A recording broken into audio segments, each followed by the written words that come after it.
What if you had a headache in the year 1348? No aspirin, no clinics, no trained doctors, just a handful of herbs, a jar of leeches, and a prayer. If you were lucky, they might bleed you. If you were unlucky, they might drill a hole in your skull. Welcome to medieval medicine. Disgusting, deadly, and somehow still alive. In the Middle Ages, illness wasn't just a health issue. It was a spiritual one. People believed that disease came from sin. Your fever? Punishment for lust. Your coughing? A sign of pride. Your infected wound? God's way of telling you to repent. So what did they do? They prayed. They fasted. They whipped themselves in public, called flagellants, hoping pain would cleanse their souls. In towns and villages, priests were the first people you turned to, not physicians. They didn't give you pills. They gave you penance. Hospitals did exist, but they weren't hospitals as we know them. They were run by monks and nuns. Their main treatment? Prayer. Quiet. A clean sheet. And soup. If you were lucky enough to get into a monastery hospital, you might survive. But if you were a poor peasant, you were on your own. They believed sickness was a test of faith and only suffering could bring you closer to salvation. So yes, they treated illness. But not with medicine, with mercy. Let's say you had a fever. Today, you'd rest, drink fluids, maybe take Tylenol. Back then, they'd drain your blood. Literally. Medieval doctors believed illness was caused by imbalanced humors, four fluids inside the body. Blood, phlegm, black bile, and yellow bile. Too much blood? That must be why you're sick. Solution? Let it out. You'd lie on a wooden bench. They'd place a bowl under your arm. A sharp knife would slice your vein. And your lifeblood would drip slowly, painfully. If you were wealthy, they used leeches instead. Yes, slimy little worms that attach and suck until they fall off. Sometimes they even reused the same leech from someone else. Hope you didn't catch something worse. Got a cough? Rub pig fat on your chest. Got a sore throat? Boil a mix of vinegar, onions, and goat urine, then gargle. Got an infected wound? Here's a real medieval recipe. Take crushed garlic, moldy bread, sheep dung, and honey. Wrap it in linen. Press against the wound for 3 nights. If the wound smelled worse afterward, they said it was the evil spirits leaving. They didn't believe in bacteria, but they sure knew how to make a wound rot. Sometimes they'd press raw onions into a plague boil. If it turned black, they'd say, it worked. What actually happened? The onion absorbed pus and turned rotten. You didn't get better, but at least it looked like you tried. Need surgery? Hope you can scream because there's no anesthesia. No chloroform. No morphine. Nothing. Just 2 men holding your arms. And a surgeon with a dull blade and a bottle of wine for him, not you. They'd cauterize wounds with hot irons. Saw off infected limbs fast while someone read a prayer. Sometimes they drilled holes into skulls called trepanation to let demons escape. And sometimes it worked. We know this because some skulls show signs of healing. But most of the time, it was shock, blood loss, and death. If you lived far from town, you might visit a wise woman or herbalist. She'd crush herbs, mix them with ash or animal fat, chant a spell, and rub the paste on your skin. Her remedies? Sometimes brilliant, sometimes brutal. She might give you willow bark for pain, which actually contains salicylic acid, the base of aspirin.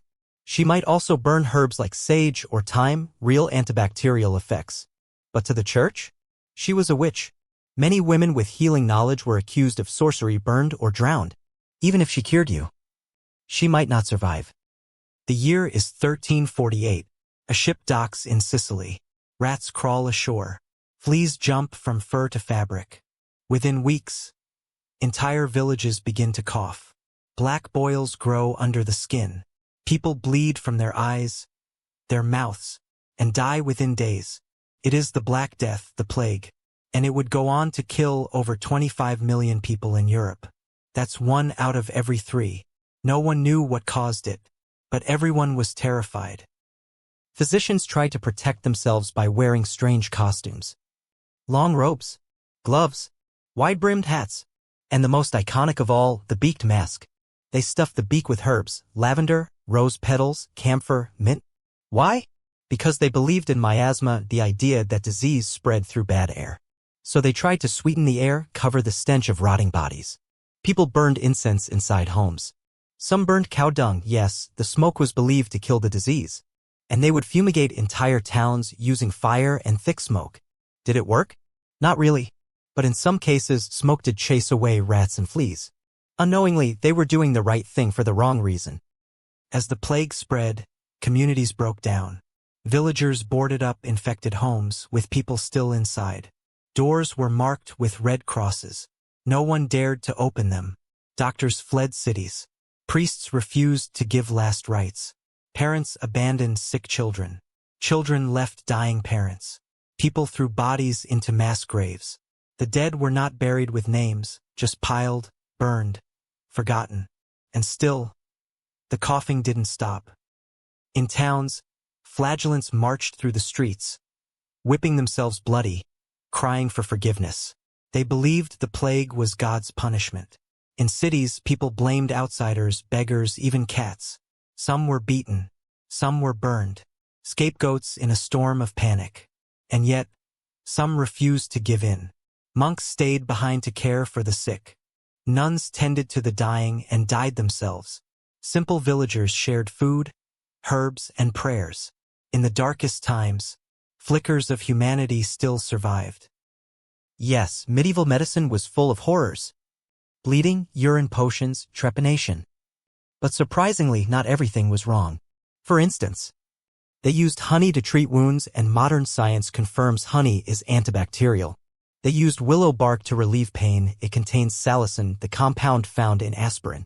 They believed in clean air and would open windows, burn herbs, and ventilate rooms. They promoted isolation during plague outbreaks, a primitive but effective form of quarantine. They even developed surgical tools still recognizable today, like forceps, bone saws, and scalpels. And some herbal remedies used in medieval Europe are still being studied for medical use right now. More important than potions and tools was the way they cared for each other. Monks carried water to the dying. Mothers sat beside feverish children. Even strangers offered herbs and comfort, risking their own lives. They didn't have science. They didn't have antibiotics, but they had compassion.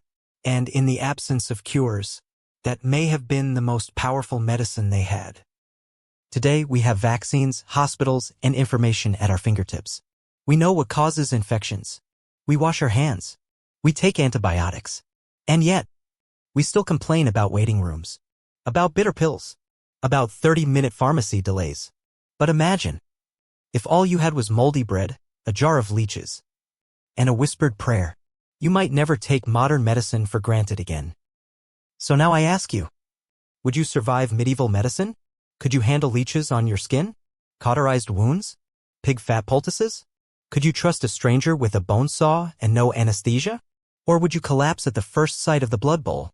Imagine waking up with a fever and knowing your best hope was a bleeding, a prayer, and a slice of onion. Now imagine surviving. If you made it this far, thank you. You've just walked through centuries of pain, hope, and healing. Drop a comment below with "I survived medieval medicine" if you would have made it through. And don't forget to like, subscribe, and ring the bell, because in the next episode, we're going somewhere even darker. Inside the castle. Not as a guest, but as a servant. Until then, stay curious, stay grateful, and please be glad you were born after the year 1324.